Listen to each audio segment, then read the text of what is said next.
Hi friends, welcome back to Nobody Knows podcast, dedicated to the ones who are still trying to figure it all out in life.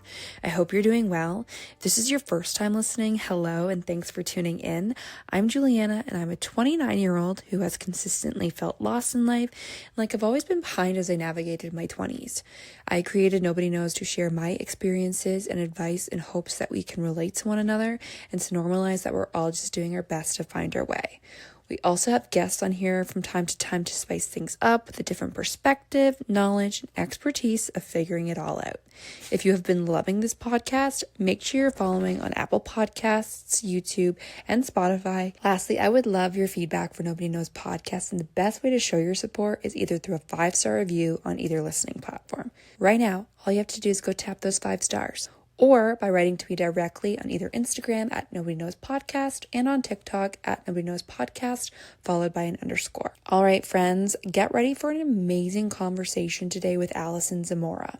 Alison is an experienced designer, writer, and guided journaling facilitator who's all about helping people break free from their daily grind and tap into their creative flow.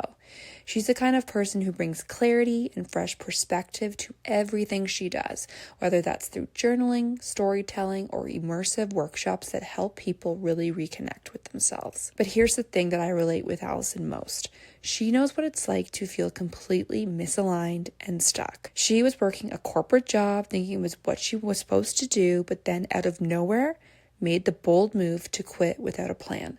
Like completely walked away, hoping that something would click. Spoiler alert, it didn't happen quite as she imagined. In fact, she ended up spiraling a little bit. Everything she thought she knew and wanted in life was suddenly flipped on its head. But what's amazing is how she turned that into an opportunity for growth. If you haven't already, you absolutely have to check out her Substack article, Macrodosing on Gratitude. In it, she talks about the moment of quitting, how she thought it would be a magic fix, and how it forced her to face some tough emotions.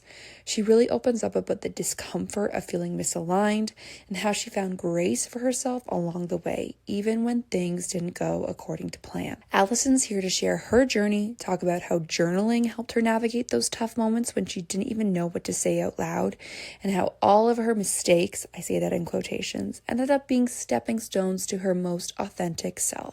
So get ready for some real talk, a whole lot of vulnerability, and maybe even a little bit of inspiration to embrace the discomfort that comes before finding your groove. So thank you, Alison, for being here and for being on Nobody Knows podcast. I'm really excited for us to chat about being aligned with our careers, powering through self-doubt, using journaling to navigate like our inner compass, and just living a more fulfilled life. We start every episode that we have a guest on with this question, and that question is, what are you currently figuring out in life? So this can be big, it could be small, it could be work-related or personal, but what is Alison figuring out right now? Oh, well, thank you so much for having me. I'm so excited to talk to you and share my story with your listeners. I am actively not trying to figure it out at the moment. I love that. Because honestly, like in the past, it's only led to me feeling super frustrated when I can't think my way to an answer. Like it ends up making me feel more stuck. And so it just like is this cycle that keeps perpetuating.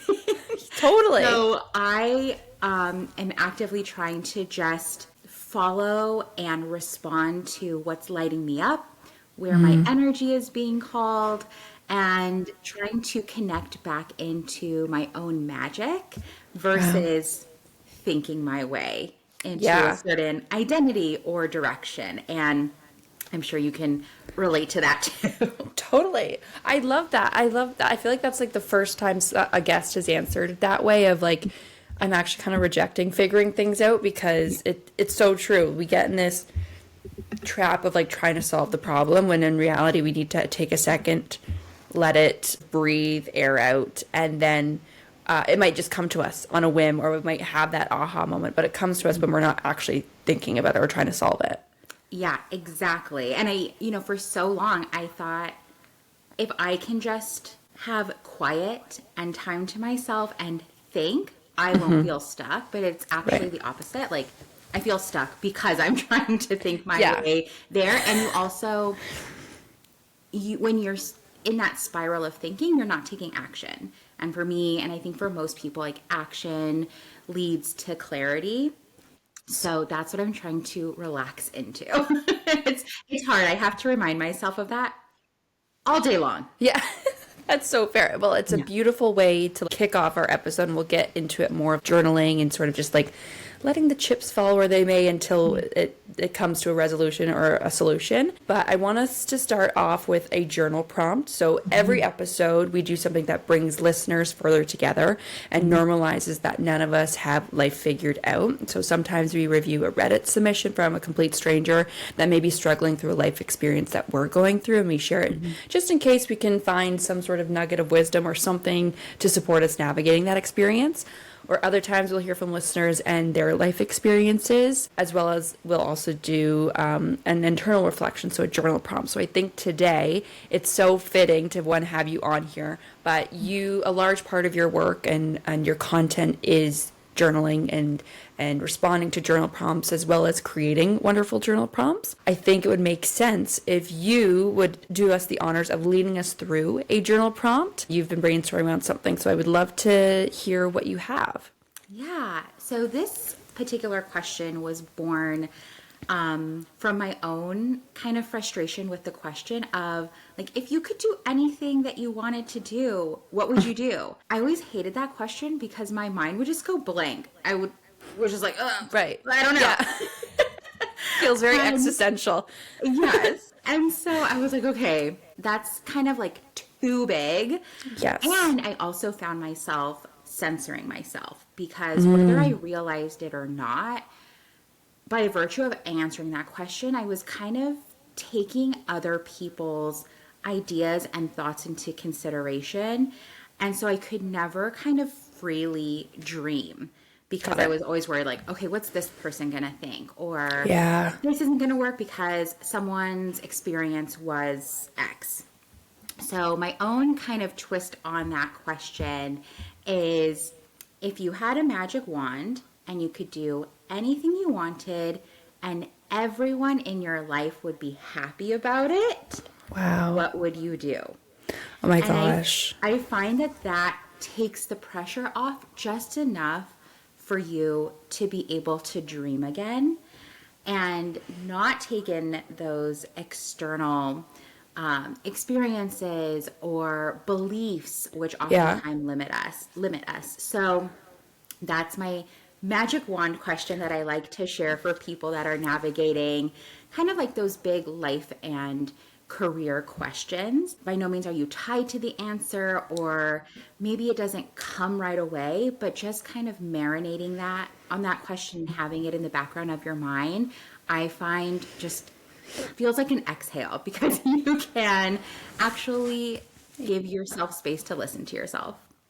I agree totally, and I also feel like it does allow you to dream, but convinces you to stay in that like positive mindset or that feeling of like anything is possible for you. Because like you were saying at the beginning of your journal prompt of, well, we always kind of restrict ourselves or we put expectations on ourselves so that we don't actually think, oh, you know what, I can have it all or do it all, or we're like, we need to be very realistic. But I think too, in a terms of like manifestation or kind of woo-woo state of mind of like, it is possible if you desire it or you think about it. There is definitely a way that you can achieve that, but you have to think about it, or you have to like want it or desire it. You can't like put those restrictions on yourself. Absolutely. And to your point of putting yourself into that positive mindset, thinking of other people being happy for you also makes you look at it through a different lens, because so true. The people around you that support you,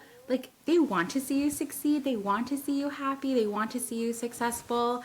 And if you're doing something that really lights you up, like, it's just a ripple effect of being in that space and working on what you love. I love that so much. I was thinking about how I would answer it, and I think I do need like to take a beat and think about it a little bit more, because I have some ideas, but I want to like think about it a little bit more to like tie it all together. It does have a sense of relief when you say like everyone's going to be fine with what you want, so what do you want? Like that really made me feel excited. Did Yeah. you like brainstorm an answer for yourself, or are you still working through it too? I kind of have come to a point where I'm always returning to that question and trying to live it as much as possible. When I first started journaling on it, I just gave myself, I set a timer, 5 minutes. I'm going to write about it. And I encourage everyone to do this. Just set a timer, 4 to 5 minutes. And even if you're just listing out Right. ideas or words or phrases, you don't have to be writing prose or like this long story. Like, A just monologue. yeah, take the pressure off to just dream. Okay. And words that came up for me is, journaling workshops was one of them, travel, collaboration and partnership. And a lot of things that kept coming up were along the themes of like having freedom and spaciousness in my day, like not being tied Yeah. down to specific working hours, like being able to pick my niece up from school if my sister needs a hand. Like those Yeah. things started to become apparent to me. So it was a question that became a lot more broad as I Yeah. started delving deeper into it. I like the idea of setting a timer and kind of just brain dumping what comes to you. It ties back to like what you were figuring out of not figuring things out and just letting it come to you. I think that's a Exactly. great connection. Yeah. So, when you left your corporate job, you said that you didn't know exactly what you wanted to do next, but you knew that you weren't aligned with that previous job. So, how did you begin to express that sense of misalignment in ways that did feel authentic to you? Ooh, you Big know, question. just a little. Yeah. When I think back to that place that I was in, I felt that the work that I was doing just no longer felt aligned. I felt constricted. It kind of tied back to that primal instinct of like fight or flight. I fled. So I Yeah. don't know if I necessarily started expressing that misalignment in a productive or positive way. My instinct was to almost just like get out, get out. Right. And looking back, now that hindsight is 2020, I wish I would have had the tools that I now share with people to spark that self-discovery so that I could make the best of the situation that I was in at the time to Yeah. give me a little extra runway versus just like bouncing and And leaving be, right away. yeah. Like, I think that for my own nervous system and the way that I value safety and security would have personally been a better Yes. route for me.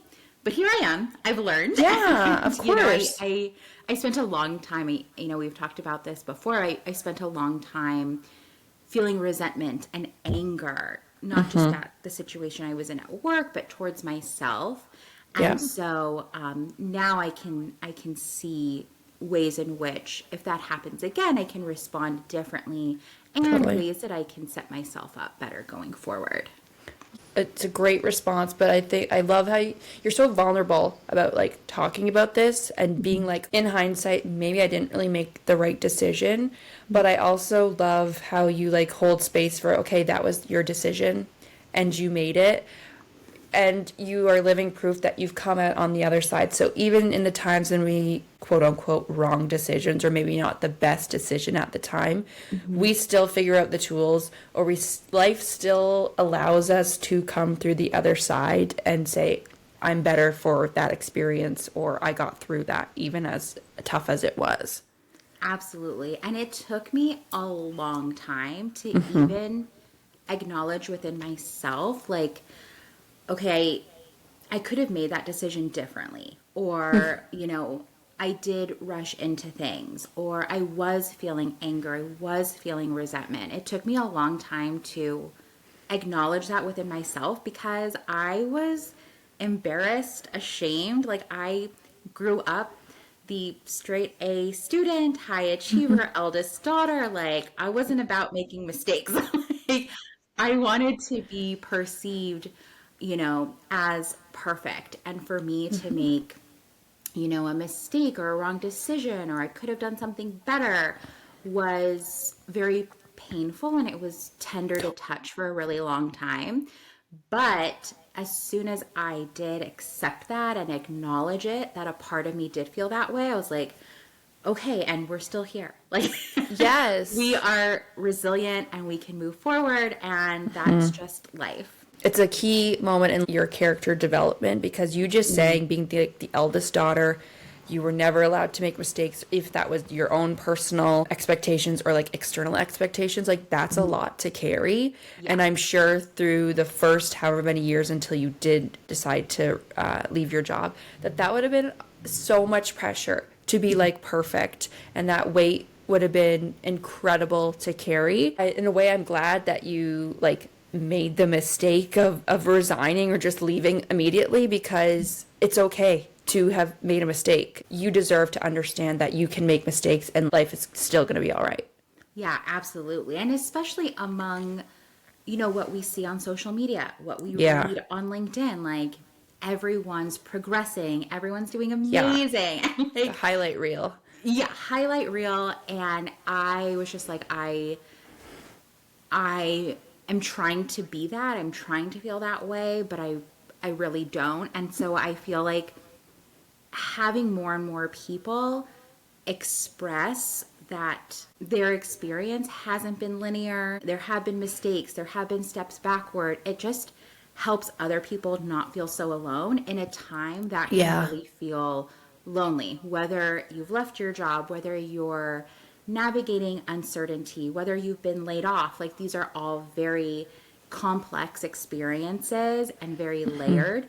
And so having that honest conversation of like, sometimes you get in a negative headspace, sometimes you spiral, sometimes, you feel these big emotions that are scary that you haven't really grown up knowing how to deal with. Feels really good to have that community. You touched on this a little bit in the previous question, but there's often, as we were mentioning, deep emotions beneath the surface when we make big life changes or we're going through uncertainty, things like resentment or anger. What emotions did you experience after leaving your job, and how did you begin to confront and express them rather than burying them? I experienced resentment, and that was a big one. I resented my dream job not being the dream that I thought it was. I resented leaving a stable paycheck and a retirement plan and health insurance. I resented the way that I left so quickly. I was just like, okay, I'm quitting. Yeah. And most of all, I think like beneath all of that, I just resented myself. And going back to these words of like irresponsible came up for me a lot. Right. And so I had to confront that I was feeling those things. And for a long time, they were buzzing in the background of my head before I could even get them down on paper to stare back at me. But eventually I was able to journal about it and just let those feelings live someplace other than inside my head and in my body. So journaling was a major help. I practice EFT tapping, which I'm not sure if you're familiar with that. Yes, I've done that in the past, but you can share with our listeners too. Just give them like a bite-sized version of what it is. Yeah, so it's a somatic practice where you tap on these acupressure points around your face and upper body as you recite phrases. So I would tap on, I'm feeling resentment, I'm angry, I'm scared, I don't know what to do going forward, and just airing those out was so helpful to me because, like I said, I was releasing them from just holding onto them so tightly in my body. Writing about them, talking about these feelings. Each time I did it, I just released more and more of that. And eventually I was able to, as much as I wanted to push them away and ignore them, I was able to be with them, acknowledge that they were there, and eventually, after many years, I was able to find gratitude for myself for taking a leap without any plans, without knowing where I would end up, for taking a chance on myself, for trying something new. And so that resentment eventually alchemized after a while. Yeah. And as much as I love journaling and EFT tapping, it's not a one and done practice No. of like, oh, I got it out, I'm good. Yeah. I'm all set for the rest of my life. Yes. It's a practice, right? You have to continually build that muscle to see the other end of the coin. Yeah, that is so true, because I'm having a kind of a full circle moment in my own life of I've been in therapy since I can remember, like such a young age. I won't say I was in therapy like consistently my entire life. Like it's ebbed and flowed. And as I'm hitting 30 this year, I feel like I should be so set in my life, but I feel like I'm having things come up that I'm being re-triggered by, or just things that are making me feel like I should probably go back to therapy a little bit more consistently right now. And you're so right that it is a practice. And there might be times in your life where you're doing better and you don't necessarily need to do that practice as consistently. But there will definitely be times, again, when you're going to need to do it a lot more. And I think just calling it practice, or understanding that it's never just a one and done. And like, it's not like you're going to be fixed afterwards. Like, it's just something you continuously work at to help you throughout your journey, or a specific tool within your toolbox to get you to your feeling better. Absolutely. And it was very recently that I realized that I can never solve this resentment problem or fix it. Like, it'll show up in different ways and manifest itself in different ways. Totally. But I think why we use these tools, why we develop these practices, is so that we can recognize it earlier and not let it drive us down this one, existential path. Yeah, for seriously. weeks or months or years. We can say, oh, I see you. Okay, I've been here before. Like, I know I need this time to help me work through it. Or I'm going to start picking up my practice again to work through it. I've definitely found that out for myself. It's that ability to recognize when these feelings, emotions pop up a lot faster. Yeah. I feel like many people feel disconnected from their own desires, or inner compass, as you like to call it, because they're so focused on those external expectations. And you touched on like external expectations earlier on. Yeah. How did you reestablish that connection with yourself? Maybe it was through journaling, but maybe there was other ways that you found that too. And how did these practices help you tune into your true calling and like your true self? Ooh. I found that I had to pay a lot of taxes on this journey. So I had to pay a social tax of, my social identity was now different. I wasn't tied to this job title or this salary anymore. I had to pay like an emotional tax of processing my own emotions and questioning like, who am I without these things? And what is ambition? What is success? I had to redefine all of these kind of overarching themes or guideposts that I had been following for so long that I knew were not inherently true to me. They were. I had absorbed them from my parents, from school, from people around me. Untangling those knots, I always say, it's like untangling the most knotted necklace ever. Oh my God. I literally just thought of a necklace when you were saying knots, and I was like, it's the worst feeling. It's so hard. so hard to do. It's a great metaphor. Yes. Untangling it, you have no nails. Like, no, yeah, literally. Come through. And so for me, I think that was part of burning down this identity or having it crumble and then rebuilding it brick by brick. I sat with a lot of journaling. Okay, like, what does success mean to me? What is ambition if it's not tied to career or money? Journaling practices absolutely helped. I got quiet in that way as well, and kind of was better able to tune into, okay, what is feeling easy and what is feeling like I'm in flow feel like? What am I doing? And so answering those types of questions really helped. I found that I was always trying to, when I would answer those questions, like what's feeling fun, what's lighting me up, what's feeling in flow, I would always try and force a new identity to it. Like, okay, now I'm going to do this. And, oh, I can create a business out of this. And like, I have to stop doing that. I notice that faster. And like, can I just be with this fun and light energy and see where it takes me versus what can I make out of it? And so I think a lot of people who are navigating uncertainty, we're trying to cling to anything as a life raft because it's so uncomfortable. Totally. And so it, again, is a practice to just kind of release that hold, that grip, and being more fluid in exploring and discovering and experimenting and using all of those opportunities to collect data, whether it's what do we like to do, what do we not like to do, and from there seeing what unfolds. I love that. Moving into more of the journaling aspect. So journaling, as you mentioned, is something that's helped you, as well as you feel like it's helped a lot of people tap into their inner compass.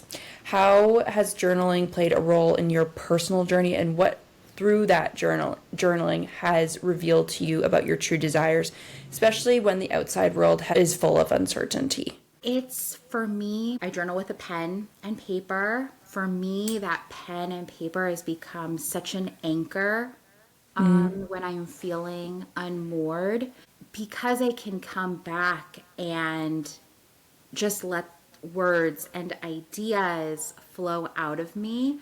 My journal isn't there to judge. I don't even have to look at it again if I don't want to. And I don't have to journal for, 30 minutes at a time, even just like I said, a timer for 4 or 5 minutes. Yeah. You'll be surprised what can come through. And it's always for me in that last minute when I'm like, oh, I don't have anything more to say. Yeah. And if I press on in that last minute, like the aha moment will illuminate. And so for me, I've found journal prompts to be so helpful rather than free writing, because I think some constraints are helpful, especially if you're new to a journaling practice. I know, people do morning pages, and the 3-page kind of guideline might feel like a lot when you are just writing and it's new to you. So I always say a prompt is so helpful. It's a guide. And so I try and share through my work guides to help people uncover, to help people loosen up kind of that sediment that's inside of them, to allow the ideas, insights, or breakthroughs to emerge. I love that you gave tips for people that might be just starting out, because it is daunting, especially when you have a blank page or like a fresh journal. Yes. Like everyone always buys the journals and then they kind of just sit there and then you're like, oh, I don't know how to start. But that's really helpful. Touching back on your question, just it helps to illuminate those desires that are within you that maybe are whispers in your heart. Yeah. It just getting them out on the page, like confronting that ink, that pencil, just helps you to say like, okay, this is real. Like this is of me. This is coming from me. You don't have to do anything with it right away. Yeah. But just getting it out there helps put it out into the world rather than keeping it inside, really. So in those moments when you started to feel the weight of second guessing yourself, how did you allow yourself the space to feel those doubts rather than push them away or deny them? Might be kind of tying back into what you're figuring out of just like letting things flow. What role did expressing those emotions play in helping you find that clarity? Self-doubt, I think, is something I confront almost daily, just because, being on this Pathless Path, as the author Paul Millard, who wrote a book called The Pathless Path, he talks about, you're confronted with that all the time. Like you don't know where something is going to lead. There's no set path before you. There are no steps to follow. And so it's so easy for that self-doubt to become overwhelming really fast. And I find too, sometimes it's hard to for your loved ones that you talk to, it's hard for them to empathize or sympathize with what you're going through. Like, their recommendation could sometimes just be like, well, why don't you do this or why don't you do that? And you're like, I don't want to do that. Yeah. I'm in this No, spot it's for so a reason.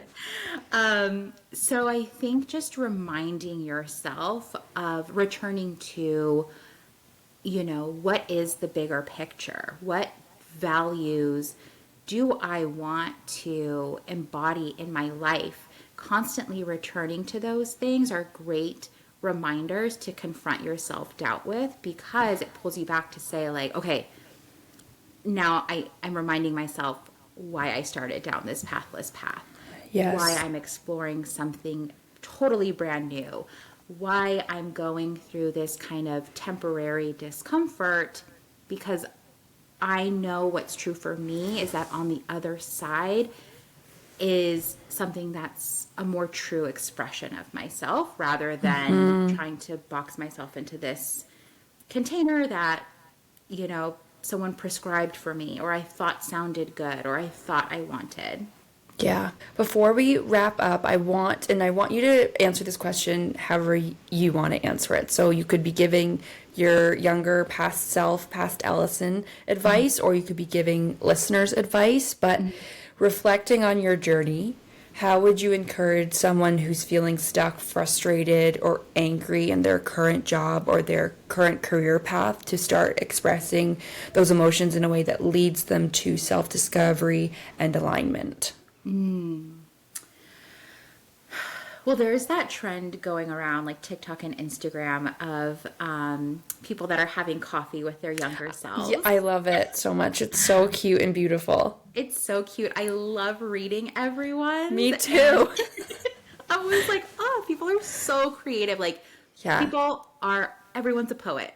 Yeah, literally.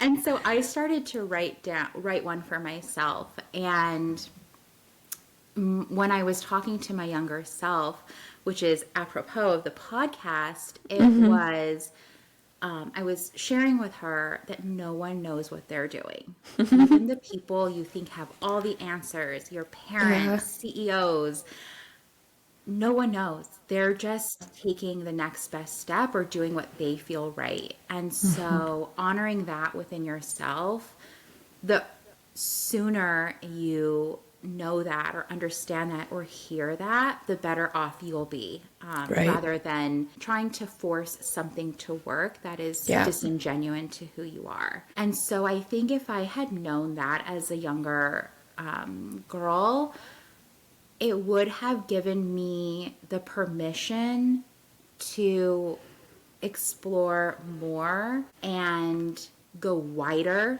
in what I thought I wanted to do versus deeper. So, I spent 10 years in marketing, like going deep into that. But what did I miss by kind of having those blinders on and not exploring something else? So true. I think that's the advice I would love to share with my younger self. I love that. And I have to share that with myself now. Like, It's nobody a constant reminder. Yeah. Nobody knows.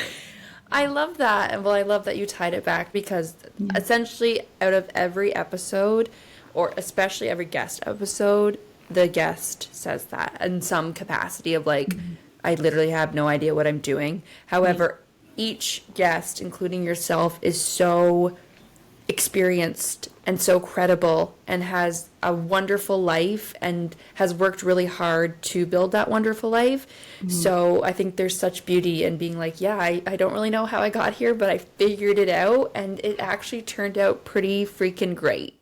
Yes. It's getting better. Even with all of the hard lessons I've had to learn or the discomfort that I've had to go through, that's part of the journey, as cheesy as it is to say. A mantra that I keep repeating to myself is like, do what feels good. Like, trust, sit in that trust that the strong pull that you're feeling inside of you, those whispers, like they're trying to tell you something for a reason. Even if you can't see it, like it's not as real as something in front of you, like it's there for a reason. So Yeah, I I love have that. to keep reminding myself of that. Can you share with listeners where everyone can find you? I know you're on like a plethora of platforms, but share with listeners where they can find you, where they could access your journal prompts, where they can get in touch with Alison. Yes. So I primarily want to shout out two that I'm most active on. So the first one is Substack. I write a Substack called The Spark, where I share EFT tapping practices and journal prompts to really help you navigate bringing your dream life into a reality. I share my spirals. I share how I'm working through them. I share the journal prompts that I am writing on that have helped me most. And so that's a treasure trove of resources for people. And then I'm also active on LinkedIn as well. So I'll share journal prompts there, always with practical resources and tools to help people really give people the conditions and the space for their own creative breakthroughs and ideas to emerge. And one thing I figured out throughout this whole journey is like, I don't have to have the answers for you. Yeah. Like Yeah. you have the answers for you. I'm I just love that. helping you to surface them and to extract them. So beautiful. Thank you so much, Alison, for helping us, like you said, like get more in tune with like our true self or what we really want, or even allowing ourselves to determine what we want, giving us ourselves the time and capacity to journal and put everything on paper, maybe leave it and then come back to it, but like at least getting us started with getting on the right path for each and every one of us listening. So thank you so much. Oh, thank you so much. And I would love to hear in the comments on Instagram what emerged for you as you did the magic wand question. If anyone wants to share, we'd love to cheer you on. I love that. Yeah, seriously. In the comments on Instagram, and as well as people, if they're listening on Spotify, there's a comment feature on Spotify too. So either or would be great. We would love to hear.